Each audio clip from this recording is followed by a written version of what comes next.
Hello जय हिंद। मैं शुभम आप सभी का स्वागत करता हूं आपके अपने इस यूट्यूब चैनल शुभम क्लासेस 2.0 में। एसएससी जीडी कांस्टेबल 2023-24 के लिए आज की हमारी क्लास रहने वाली है और आज की क्लास हमारी जीके और जीएस की स्पेशल क्लास होने वाली है। ये हमारा जीके जीएस का प्रैक्टिस सेट नंबर 1 है और इस क्लास के अंदर हम एसएससी के प्रीवियस ईयर के प्रश्न डिस्कस करेंगे और लेटेस्ट प्रश्न नहीं है। ये 2019 में जो एसएससी जीडी का एग्जाम हुआ था ये सभी की सभी प्रश्न उस एग्जाम के हैं। उम्मीद करूंगा सेशन सभी को हेल्पफुल लगेगा और इसके अंदर मैंने कुछ प्रश्न जो है अपनी तरफ से नए करके भी डाले हैं। ठीक है, सभी को कंप्लीट टेस्ट लगाना है। चलिए अपनी क्लास स्टार्ट करते हैं। सभी प्रश्न टीसीएस के हैं बट ये जो एग्जाम के प्रश्न हैं ये 2019 में जो एग्जाम हुआ था वहां पे जीके जीएस के प्रश्न हैं और सभी प्रश्न देखिए इसमें भी कुछ प्रश्न ऐसे पूछे गए थे जो कि दोबारा कभी भी एग्जाम में रिपीट होने लायक ही नहीं है। एग्जामिनर हर बार कुछ ना कुछ प्रश्न ऐसे पूछता है जो सिर्फ उलझाने के लिए होते हैं या फिर उन प्रश्नों को छोड़ना ही सही रहता है। वो दोबारा कभी भी किसी एग्जाम में नहीं पूछे जाएंगे, बिना लॉजिक के प्रश्न होते हैं। हमने वो प्रश्न बिल्कुल भी यहाँ पे नहीं डाले हैं, सिर्फ वही प्रश्न डाले हैं जिनका आने वाले एग्जाम्स में रिपीट होने का चांस है और जो आपको आने चाहिए अगर आप एसएससी जीडी की तैयारी कर रहे हैं। ठीक है, तो प्रश्नों की संख्या टोटल 30 रहने वाली है। टारगेट कम से कम आपको आज के टेस्ट में 22 प्लस क्वेश्चन मिनिमम राइट करने चाहिए। स्टार्ट करते हैं पहले क्वेश्चन से। पहला क्वेश्चन है आपके सामने स्क्रीन पर, बिल्कुल बेसिक और बिल्कुल आसान। मानव शरीर की सबसे लंबी हड्डी कौन सी है? इसका आंसर करिए। रेडियस, अल्ना, टीबिया या फिर फीमर। मानव शरीर की सबसे लंबी अस्थि कौन सी है? देखो सभी ने आंसर कर दिया होगा, आंसर लगाते रहिएगा और लास्ट में सभी का कमेंट बॉक्स में स्कोर चाहिए आपके कितने राइट हैं। ठीक है, फीमर जो है ऑप्शन डी करेक्ट आंसर हो जाएगा, सबसे लंबी हड्डी है। ठीक है, सबसे छोटी पूछता है तो हम क्या आंसर करते हैं हमेशा? सबसे छोटी हड्डी जो है वो है स्टेपिस, जो कि कहाँ की है? कान में पाई जाती है। ठीक है, एक और प्रश्न आता है, कान में टोटल कितनी हड्डियां होती हैं? कान में टोटल 6 हड्डियां पाई जाती हैं। देखिए ये जो एक्स्ट्रा फैक्ट है ना, इनसे ये नहीं पता आपके एग्जाम्स में कब क्वेश्चन बन जाए। ठीक है जी, अब ये रेडियस और अल्ना क्या चीजें हैं? ये भी हड्डियां हैं। जो हमारे हाथ की ये 4 आर्म्स है ना, ये 4 आर्म्स में 2 हड्डियां पाई जाती हैं, रेडियस और अल्ना। यानी कि ये कहां पाई जाती हैं? ये 4 आर्म्स क्या बोलते हैं? अग्र बाजू बोलते हैं ना, अग्र बाजू, 4 आर्म्स। ठीक है, ये हड्डियां 4 आर्म्स में पाई जाती हैं। टीबिया हड्डी भी ये टांग में पाई जाने वाली हड्डी है, टांग में। आगे बढ़ते हैं क्वेश्चन नंबर 2 की तरफ आपके सामने। सोवियत संघ किस वर्ष में टूटा था? 2019 में पूछा गया प्रश्न है और यह प्रश्न सुपर इंपॉर्टेंट है। आंसर कर दीजिए जल्दी से। अगर आंसर के लिए समय चाहिए ना आपको तो सेशन को प्लीज एक बार रोक लीजिएगा। चलिए देखिए 1991 हमारा ऑप्शन डी करेक्ट आंसर हो जाएगा। ये सन वाले प्रश्न जो है ना ये बहुत परेशान करते हैं, अच्छे से याद कर लीजिएगा। क्वेश्चन नंबर 3 देखिए, नर्मदा नदी मध्य प्रदेश में डैश से निकलती है? अरावली की पहाड़ियों से, अमरकंटक की पहाड़ियों से, नीलगिरी की पहाड़ियों से या सतपुड़ा की पहाड़ियों से? इसका आंसर करिए। बहुत इंपॉर्टेंट और एक्सपेक्टेड प्रश्न है ये, जल्दी से आंसर कर दीजिए। नर्मदा नदी मध्य प्रदेश में निकलती है और यह निकलती है कहां से? अमरकंटक की पहाड़ियों से। आपका ऑप्शन बी करेक्ट आंसर हो जाएगा। अब एक चीज देखिए, यह जो अरावली नदी है ना ये बहुत ज्यादा इंपॉर्टेंट है। अरावली नदी क्या है? एक तो सबसे प्राचीन पर्वत श्रेणी है, सबसे प्राचीन पर्वतमाला है। ये प्रश्न बनता है एग्जाम में, सबसे प्राचीन पर्वतमाला कौन सी है? तो अरावली है। अब अरावली से 2-3 नदियां भी निकलती है जिसमें एक लूनी नदी है, ये भी बहुत इंपॉर्टेंट है। लूनी के साथ साथ बनास नदी, ठीक है, और इसके साथ साथ साबरमती नदी। अब देखिए साबरमती नदी जो है ना ये ढेबर झील से निकलती है। कहां से? ढेबर झील। और ये ढेबर झील की लोकेशन कहां पे है? अरावली की पहाड़ियों में है, इसका ध्यान रख लीजिएगा। ठीक है, लूनी नदी से क्या क्वेश्चन बनता है? लूनी नदी किस दिशा की ओर बहती है? तो लूनी नदी जो है यह पश्चिम दिशा में बहने वाली नदी है। कहां पर? पश्चिम दिशा में बहने वाली नदी है। यह भी प्रश्न एग्जाम में आ चुका है एसएससी के ही। नीलगिरी की पहाड़ियों से क्या प्रश्न बनता है? नीलगिरी की पहाड़ियां क्या है? एक तो ये पश्चिमी भाग में स्थित हैं।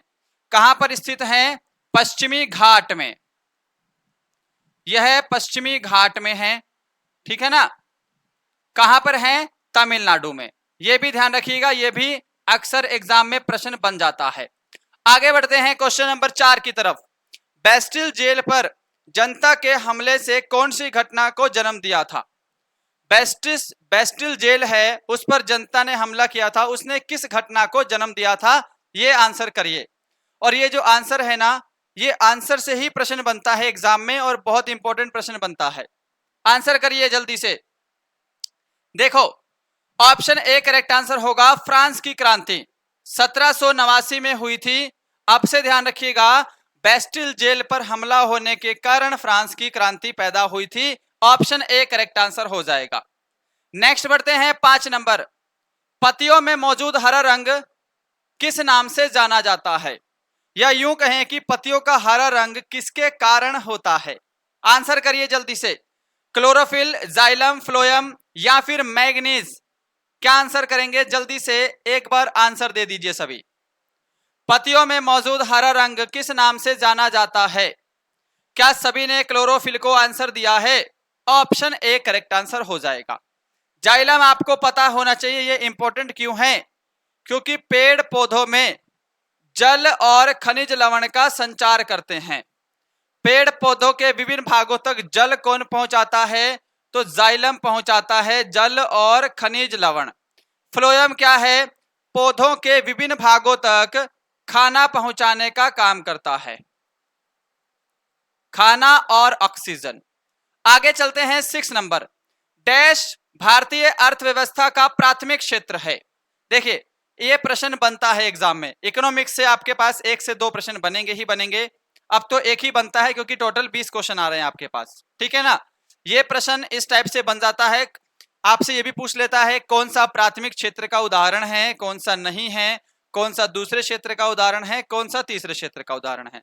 देखो, प्राथमिक क्षेत्र में मैंने आपको परसों ही बताया था कृषि। कृषि के साथ साथ क्या है, डेयरी उत्पादन,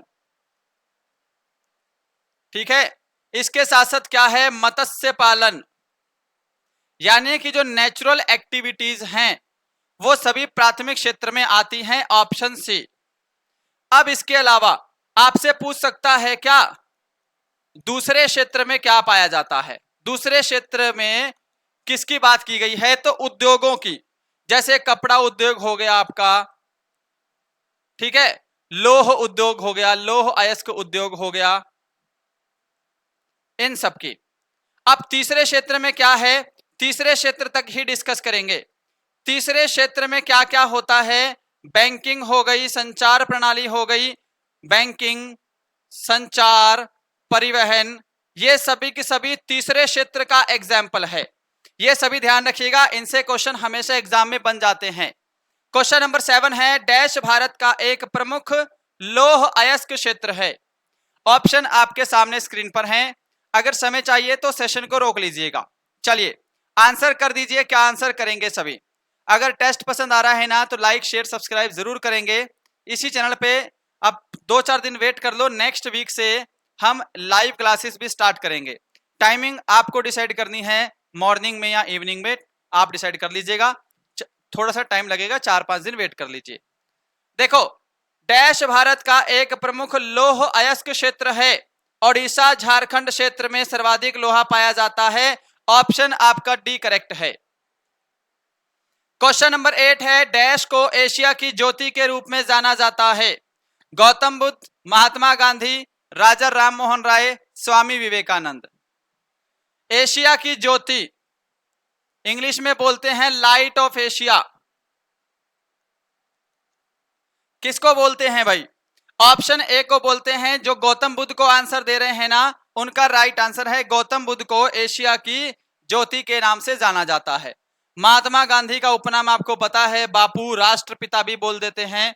राजा राम मोहन राय आत्मीय समाज और ब्रह्म समाज के संस्थापक थे। तमिलनाडु की प्रख्यात शास्त्रीय नृत्य शैली कौन सी है। क्या आंसर करेंगे, जल्दी से आंसर दीजिए। तमिलनाडु की प्रख्यात शास्त्रीय नृत्य शैली कौन सी है। नृत्य से प्रश्न बन रहा है एग्जाम में, ये तो बेसिक है, तो ये तो आपको आना ही चाहिए। नहीं तो अब प्रश्न आपके थोड़े से डीपली आ रहे हैं। डीपली मीन्स बेसिक के साथ साथ जनजाति पूछ देता है, या फिर बिल्कुल लोकल वाले डांस भी पूछ रहा है आजकल। ये तो क्या है, भरतनाट्यम करेक्ट आंसर हो जाएगा ऑप्शन ए।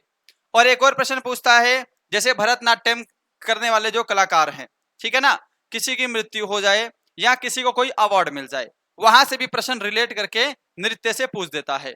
कुचिपुड़ी सभी को पता होगा, आंध्र प्रदेश, ठीक है। कथक आपका उत्तर भारत, उत्तर प्रदेश का। और मोहिनी अट्टम कहां का है, केरला का है। आगे बढ़ते हैं, क्वेश्चन नंबर 10। भारत देश का सबसे छोटा राज्य कौन सा है? सबसे छोटा राज्य आपसे दो तरीके से पूछेगा। पहला क्या पूछता है, क्षेत्रफल के अनुसार, अकॉर्डिंग टू एरिया। दूसरा पूछता है जनसंख्या के अनुसार, अकॉर्डिंग टू पॉपुलेशन, ठीक है ना। अब देखो, अगर आपसे कुछ भी नहीं दिया इनमें से, तो हम हमेशा एरिया को कंसीडर करेंगे। यह प्रश्न क्षेत्रफल के हिसाब से पूछा है, अगर आपसे कुछ भी नहीं दिया है, ठीक है। क्षेत्रफल के अनुसार सबसे छोटा राज्य कौन सा है, तो गोवा है। जनसंख्या के अनुसार सबसे छोटा राज्य कौन सा है, तो सिक्किम है। आगे बढ़ते हैं, 11 नंबर। ओलंपिक में रजत पदक जीतने वाली पहली भारतीय महिला कौन थी? लीजिए आंसर कर दीजिए इसका। ये अच्छा प्रश्न है और वेरी इंपॉर्टेंट है, इसमें कंफ्यूज नहीं होना है, ठीक है ना। यहां पर खैर मैंने वो ऑप्शन नहीं डाला है।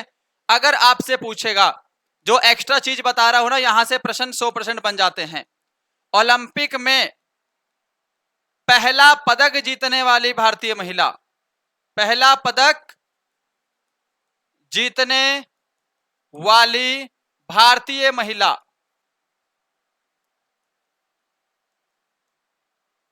लो जी, दोनों में क्या डिफरेंस है ये मुझे बता दो। अब देखो, यहां पर ओलंपिक में रजत पदक जिसको बोलते हैं सिल्वर मेडल, ठीक है ना, सिल्वर पदक जीतने वाली पहली महिला थी पीवी सिंधु। बट ओलंपिक में ही पहला पदक जीतने वाली महिला, कोई भी पदक मिला हो, पहला पदक जीतने वाली जो महिला थी ना, वो थी कर्णम मल्लेश्वरी। कर्णम मल्लेश्वरी जो वेट लिफ्टर हैं, ठीक है। इन्होंने ओलंपिक में कांस्य पदक जीता था, कांस्य पदक, ठीक है, 2008 के ओलंपिक में। अगर आपसे पूछे कांस्य पदक जीतने वाली पहली भारतीय महिला, तो कर्णम मल्लेश्वरी, या फिर ओलंपिक में कोई भी पदक जीतने वाली पहली महिला, तो कर्णम मल्लेश्वरी, और रजत पदक पीवी सिंधु। ये चीजें ध्यान रखिएगा। आगे चलते हैं, आगे बढ़ते हैं। 12 नंबर। श्रीलंका में गृह युद्ध कब समाप्त हुआ था? 2019 का प्रश्न है, एसएससी जीडी का, एसएससी जीडी का 2019 का प्रश्न। श्रीलंका में गृह युद्ध कब समाप्त हुआ?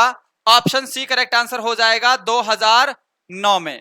यह युद्ध लगभग 3 दशकों तक चला था। आगे बढ़ते हैं, question number 13। Leonardo da Vinci कहां के रहने वाले थे? देखो, यही प्रश्न बनते हैं, लियोनार्डो दा विंसी या फिर पाब्लो पिकासो पूछ लेता है कभी कभी, पाब्लो पिकासो। अब पाब्लो पिकासो अभी 2-4 दिन पहले ही डिस्कस करके हटे हैं, ये स्पेन से हैं, ठीक है। अब लियोनार्डो दा विंची आपको पता है ना क्यों फेमस हैं? ये क्या है, चित्रकला से संबंधित हैं। इनकी एक प्रसिद्ध पेंटिंग है जिसका नाम है मोनालिसा। इनकी पेंटिंग का नाम क्या है? मोनालिसा, ठीक है, एक लेडीज की पेंटिंग है। ये आपसे पूछता है मोनालिसा किसकी पेंटिंग है, तो लियोनार्डो दा विंची। ये बहुत फेमस हैं। कहां से हैं? तो ये इटली के हैं। ऑप्शन ए करेक्ट आंसर हो जाएगा। आंसर ध्यान रखिएगा। चलिएगा, 14 नंबर देखिए।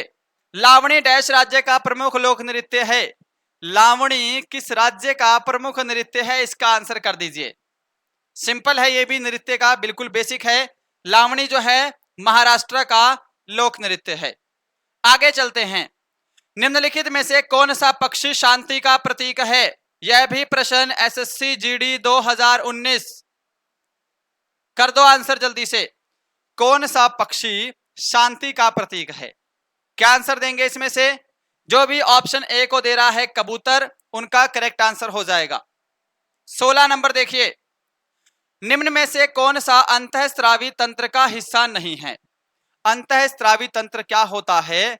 देखिए, जिसका रिसाव शरीर के अंदर ही अंदर हो, ठीक है ना, वो होता है अंतःस्रावी तंत्र। जैसे हमारी थायराइड ग्रंथि है, इसमें आयोडीन का रिसाव होता है, ठीक है ना, और इंटरनल लेवल पर होता है, बाहर तो नहीं निकलता ना, तो इसको अंतःस्रावी बोलते हैं, जो अंदर ही अंदर स्राव होती है। ठीक है जी।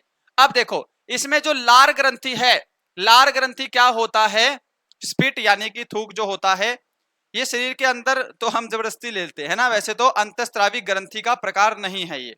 ठीक है। एड्रिनल ग्रंथि देखिए, एड्रिनल ग्रंथि कहाँ है, और इसके अलावा थाइमस ग्रंथि, थाइमस ग्रंथि यही थायराइड ग्रंथि में होता है, और पीनियल ग्रंथि भी हमारे गले में ही पाई जाती है। इनका स्राव इंटरनल होता है, लार ग्रंथि का स्राव इंटरनल नहीं होता है। अब एक चीज मैं आपसे पूछूं कि लार का पीएच मान कितना है, लार का पीएच मान, इसका आंसर मुझे सभी विद्यार्थी कमेंट बॉक्स में करेंगे सेशन कंप्लीट होने के बाद, ठीक है ना। लार में पाए जाने वाला एंजाइम पूछता है, सबसे इंपॉर्टेंट, जो खाना पचाने में भी मदद करता है, खाने को नरम बनाता है, कौन सा है, टायलिन है। ठीक है जी, ध्यान रख लीजिएगा। 17 नंबर देखिए, डीएनए का पूर्ण रूप क्या है, हमसे पूछता है डीएनए की खोज किसने की, वाटसन और क्रिक ने। ठीक है। अब डीएनए की फुल फॉर्म पूछेगा तो ये तो सिंपल है, कर दीजिएगा। डीएनए की इकाई भी पूछता है, डीएनए की इकाई क्या है, what is the unit of DNA, तो जीन आंसर करते हैं, इंग्लिश में GENE। ठीक है जी। अब deoxyribo nucleic acid, option A correct answer हो जाएगा। चलिएगा नेक्स्ट क्वेश्चन पर चलते हैं, आपके सामने है, किस मुगल बादशाह को बचपन में खुर्रम के नाम से जाना जाता था, किस मुगल बादशाह को बचपन में खुर्रम के नाम से जानते थे, आंसर कर दीजिए। हाँ जी, क्या सभी यहां पे ऑप्शन डी को दे रहे हैं, शाहजहां है जो आपका राइट आंसर है, इन्हें बचपन में खुर्रम के नाम से जाना जाता था। ठीक है ना। अकबर को बोला जाता है कि यह बादशाह जो थे वो अनपढ़ थे। ठीक है। इबादत खाना, बुलंद दरवाजा, फतेहपुर सिकरी, ठीक है, इन सब का निर्माण अकबर के द्वारा करवाया गया है। आगे चलते हैं, जीएसटी सबसे पहले भारत के किस राज्य में लागू हुआ था, very very important. GST full form भी पूछ सकता है, goods and service tax, goods and service tax. ठीक है। संविधान संशोधन कौन सा है, 101वां संविधान संशोधन, संविधान संशोधन। लो जी, जीएसटी सबसे पहले किस राज्य में लागू हुआ है, तो असम में लागू हुआ था अगस्त 2016 में। ठीक है जी। सबसे आखिरी में किस राज्य में लागू हुआ, यह बता सकता है कोई, जीएसटी सबसे आखिरी में किस राज्य में लागू हुआ था, तो सबसे आखिरी में, सबसे लास्ट में हुआ था ये जम्मू एंड कश्मीर में लागू। अब तो जम्मू एंड कश्मीर राज्य नहीं है, अब तो केंद्र शासित प्रदेश है, उस समय राज्य हुआ करता था। क्वेश्चन नंबर 20, एग्जाम वॉरियर पुस्तक के लेखक कौन है, सिंपल प्रश्न है और ये इंपॉर्टेंट है। ठीक है ना। वर्तमान में भारत के प्रधानमंत्री हैं, एग्जाम वॉरियर पुस्तक के राइटर हैं नरेंद्र मोदी, हमारा ऑप्शन डी करेक्ट आंसर हो जाएगा। ठीक है जी। APJ अब्दुल कलाम की बहुत सारी पुस्तकें हैं, इनको भारत का मिसाइल मैन कहा जाता था। ठीक है। इग्नाइटेड माइंड्स इनकी पुस्तक का नाम है, बहुत सारी पुस्तकें हैं। 21 नंबर देखिएगा, रजत क्रांति डैश से संबंधित है, जूट उत्पादन, मत्स्य पालन, अंडा उत्पादन, कृषि उत्पादन। जल्दी से आंसर करिए। हाँ जी, क्या आंसर करेंगे, रजत क्रांति का संबंध अंडा उत्पादन से है, ऑप्शन सी करेक्ट आंसर है।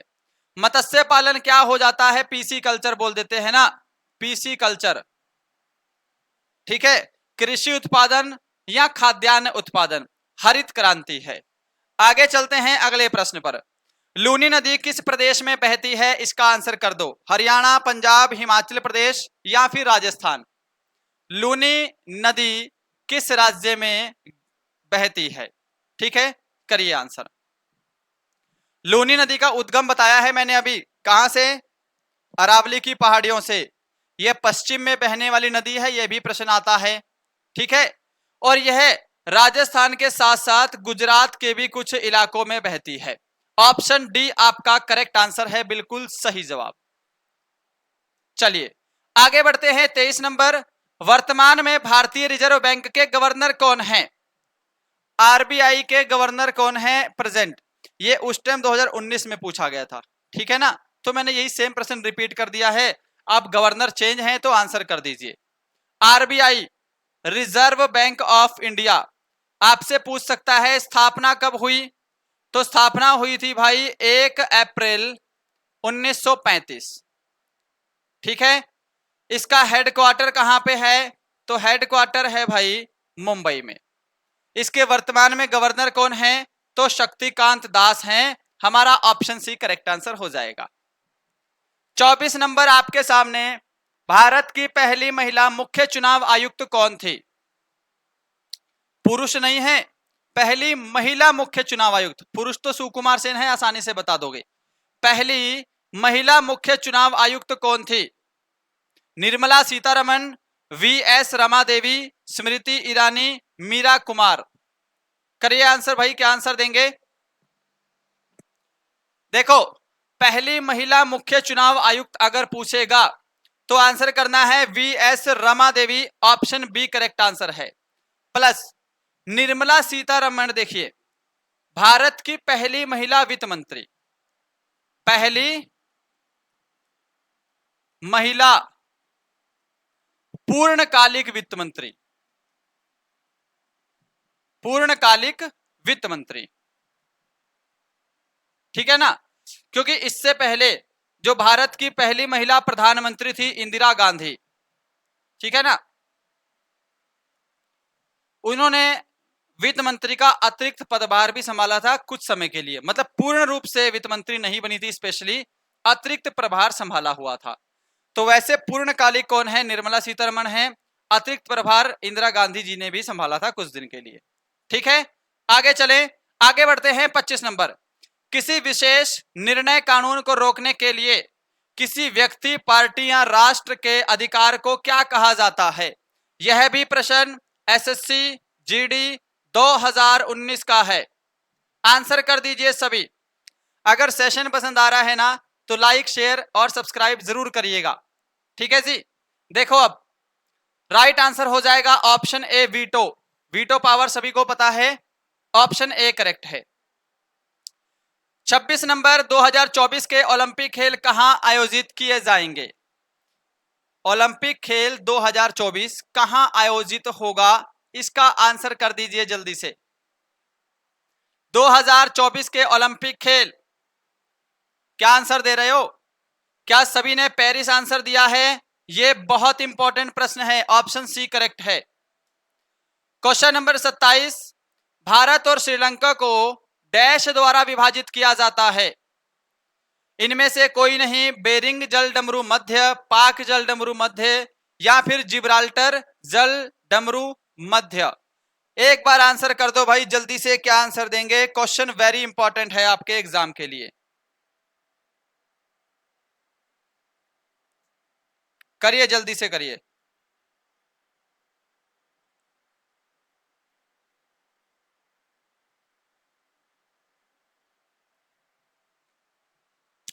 भारत और श्रीलंका को पाक जल डमरू मध्य विभाजित करता है, ऑप्शन सी करेक्ट आंसर है।